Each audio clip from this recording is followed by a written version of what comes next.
is Taylor Willingham, and I am with the Willingham Law Firm. That is my law firm. And I do a lot of structuring and putting together businesses for small business owners. And I'm a small business owner myself. I started my business from scratch with nothing.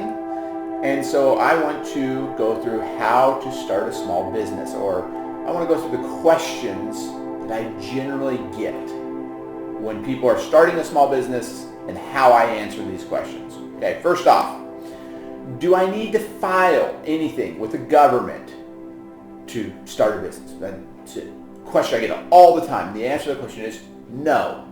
There's no general requiring just to start a business. However, there might be licensing requirements, and you're going to want to end up filing after your first year. You're going to want to file on your taxes. There's many tax benefits for owning your own small business. So one of the things that people just don't understand is when you own your small business, the government has incentivized people to start their own businesses. The reason why is because small businesses make up over half of the actual businesses in America. So encouraging business formation is exactly what the government wants. And so there's many beneficial things in the tax code. However, if you have an idea, you can go start your idea unless it requires licensing, and that usually is a service-oriented business. If you're going to go into someone's home, if you're going to be a lawyer, you're going to be a doctor, you're going to be something that's service-oriented or kind of complex in any kind of thought or anything like that, then yes, you're going to want to make sure to see if you have to license. If you're going to sell alcohol, something that's dangerous, you might need something along that line. What if I get sued? I get that question all the time. Well, what if I get sued? Well, do you have assets that someone can take? An attorney like me is not going to sue someone who has no assets.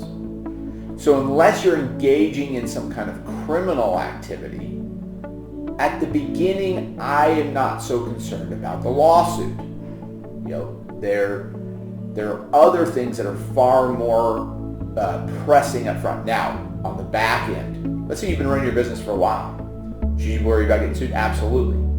At the end of the day, what's going to end up happening is eventually you're going to cross paths with someone. I dealt with this yesterday with one of my clients, and it was clear that this person was trying to set up a situation in order to extort money out of my client. So we had to go through it, and we had to prepare for what's about to happen, and it's potentially going to end up in a lawsuit, but we'll win this one. What should I do? What should I be worried about legally? Okay, so this is a very good question. Okay, if I'm not so concerned when starting my business about being sued, then what should I concern myself with? Well, the biggest thing that's going to tank your business, the thing that I've experienced personally, is the IRS.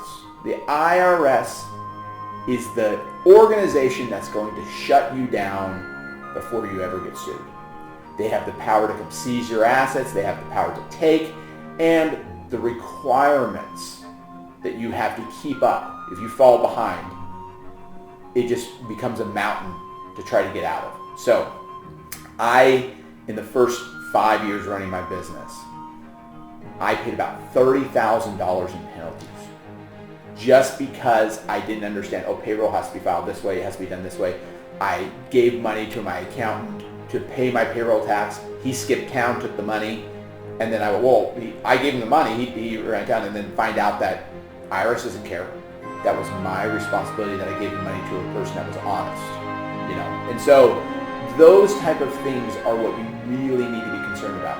And so I have found that if you're going to do payroll, you need to use things like Gusto.com. Online services. I've used Gusto for the last 4 years, never once had a penalty since. And a lot of the clients that I do represent, that I do help right now, this is their issue. Why do most small businesses fail? And the answer to this question has to do with one thing. It's not your idea. It's not funding. It is perseverance. That is why most businesses fail. If you work long enough and hard at something, people will begin to know what you do and will use you in the first. Most people, when you say, I'm going to do this, I'm going to sell cupcakes, That's the business that you want to run. Okay. Well, they don't believe that you're really serious.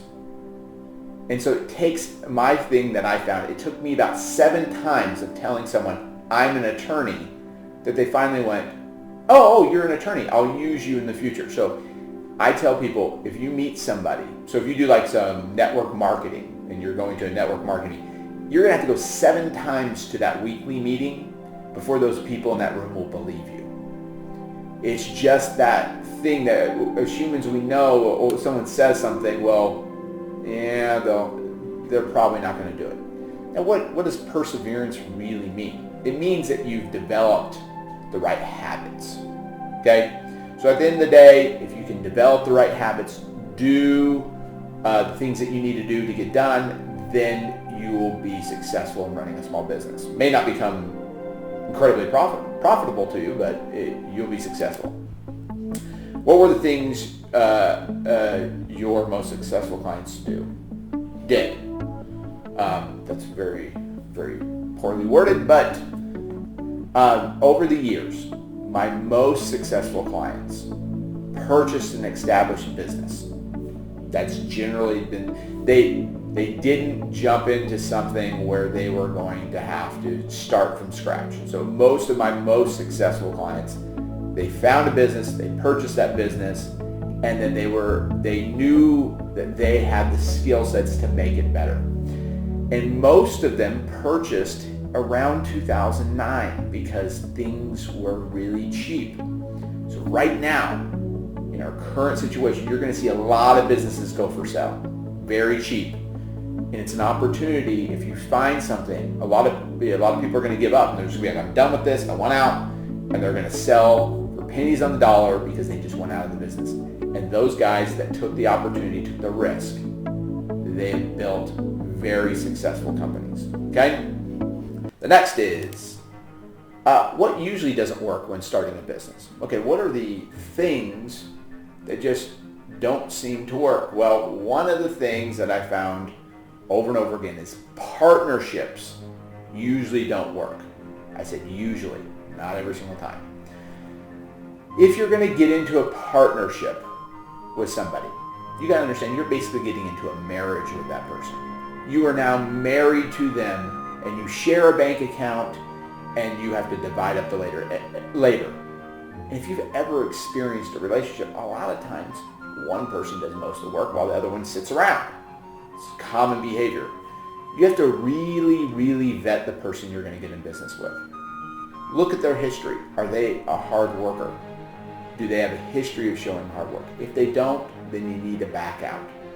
Because what ends up happening is usually a business is started in a partnership where one guy has a really good idea, he's really smart, but he knows he doesn't have the discipline and work ethic to get it done, and so he finds a worker, and they start the business, and everything's good for 6 months.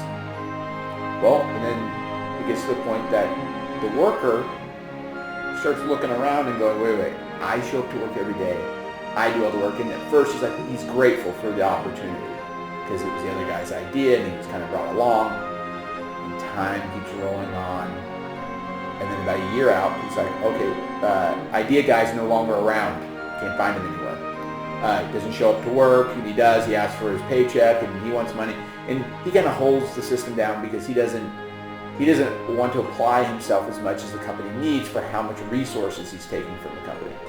And so there has to usually become a buyout. So if you're going to enter in a partnership, you have to sit down and you both have to talk, and you have to go, okay, when this doesn't work, what are we going to do? It's a simple question. And you write that into an operating agreement. So when I said, hey, do I need to do anything? Do I need to get anything started when I'm starting a business? Not if you're going to start something by yourself. But if you're going to get in a partnership, absolutely. You need a partnership agreement. Think of it like a prenuptial agreement. You need to know when this thing doesn't work out, because 90% of partnerships fail. Then you need to know, okay, what are we going to do? Where can I get funding? I always get the question, I have this idea, this is so good, I need money. Well, you have to have some proof of concept to get funding. I'd actually change this question. I always throw it back at my clients. I go, how can you avoid getting funding?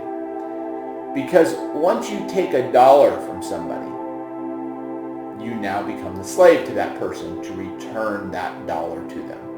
Maybe you shouldn't use the word slave there, but you become beholden to that person to pay them back. And when you have to pay someone back, it can be a great motivator, but it also can cause serious problems within the business. So I tell people, can you avoid funding? Here's a concept I gave one individual. He was talking to me, say, I want to start this business, I want to get this done, I have this idea.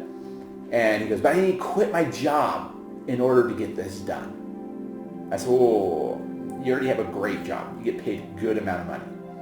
How much are you saving every month? And he goes, well, I generally save about $3,000 a month. I put that in my 401k or my IRA, and I've been putting aside. I go, okay, what if you took that $3,000 a month and went and hired?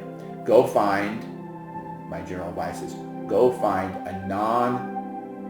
someone who did not go to college, someone who, usually a young woman or an immigrant or somebody who came from a really hard upbringing that will work really hard for you. Pay that person, start them off at $12, $13, $15 an hour. Pay them well and have them get all the little things organized for you. Get the phone set up, get everything going, get the business organized, and you just pay them. And this person can get the stuff going. Start going to networking meetings, getting to know people, start telling people what you do. They have a day job now. This person has a day job. They're making great money, a lot more money than they ever thought they would. They're starting your business for you. And in the end, you can then make the jump when it's clear this is going to work. If it doesn't work, you go 6 months down the road, it doesn't work. You can go, okay, my concept, it's not going to work, so I'm going to just let this thing go. And then you can work out a deal with your employee about how to let them go slowly. And instead of losing your job and losing everything, you're out, your $15,000 to start your business, plus all the other costs. But you can move back onto your life and go, oh, well, here at the end of the day, I know this idea doesn't work, and I didn't have to lose everything in the meantime to figure that out. So that was, for this guy, this idea could have worked. Most of his stuff, it was going to take time. He was going to start from the ground and build it up, but he could have just hired someone to do this, to get it going for him, and then made the jump.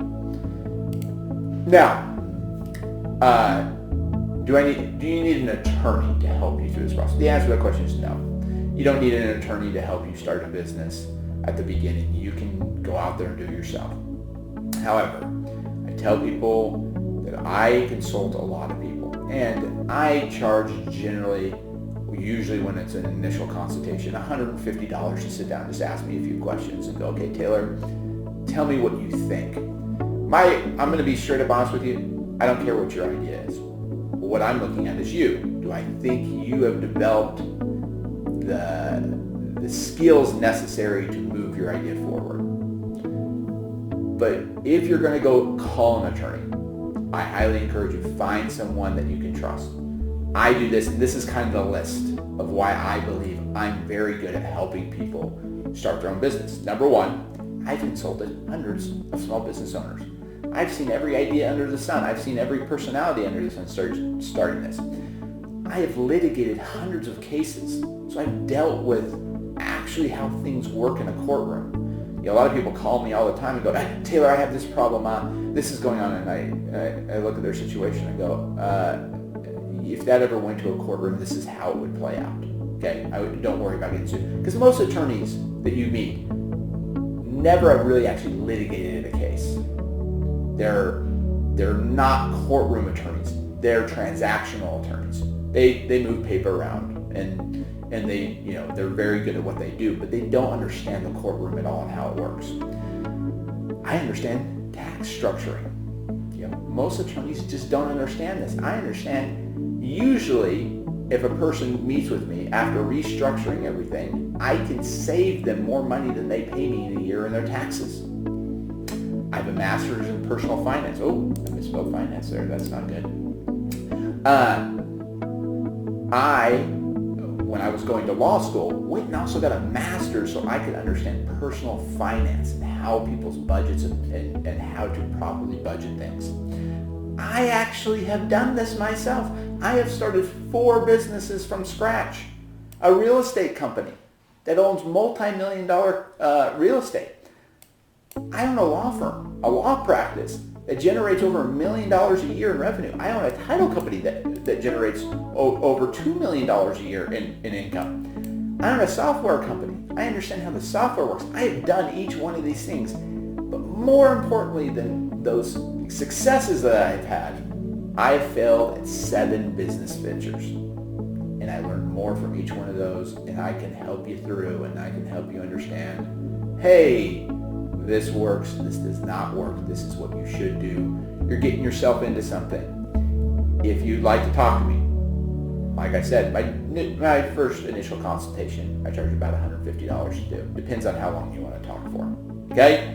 And then you can give my office a call, and here is my email. If you want to email me to go, hey, I'm thinking about it, I'm interested in starting this, you can just email me and I'll usually have my staff reach out to you to get things going. In that case, if you want to go forward with assistance, like you feel like you have an idea but you need more assistance, I will require a retainer. And then we set up usually a weekly or monthly phone call and we talk about things. But should you spend your money to do this? Well, if you don't have a lot of money up front, no, you shouldn't pay me whatever you need to get a business going. However, if you do have assets and you do have some money to put up front, yes, then spend a few $1,000s to figure out if this is what you should be doing. It's better to spend a few $1,000s to find out now than to go down the road, not spend it, and then find out after you spend $30,000 or $40,000. I worked 2 years when I started my law firm. And after I did all my accounting, figure everything out, and all the credit cards that I had to use to get things going, I made negative $20,000 for 2 years of work.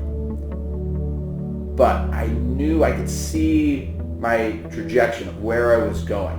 One, it was in 2009 I started my company, so there was just really no other options for me at that time other than to make this work out. But I saw the trajectory of where I was going, and now I've built a company, and it took a lot of hard work, dedication, perseverance,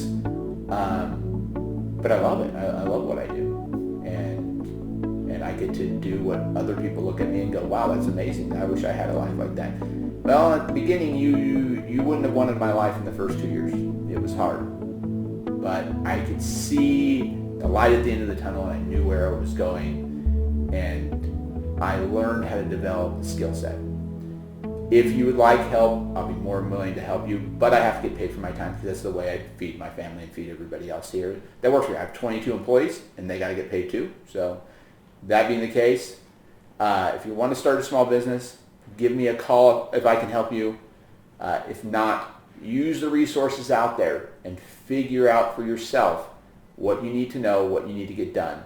And ask the question, can I avoid funding? What is the cheapest way to do this? You'll probably come up with a pretty good idea. Well, good luck the next time, guys. We'll talk about the next thing later.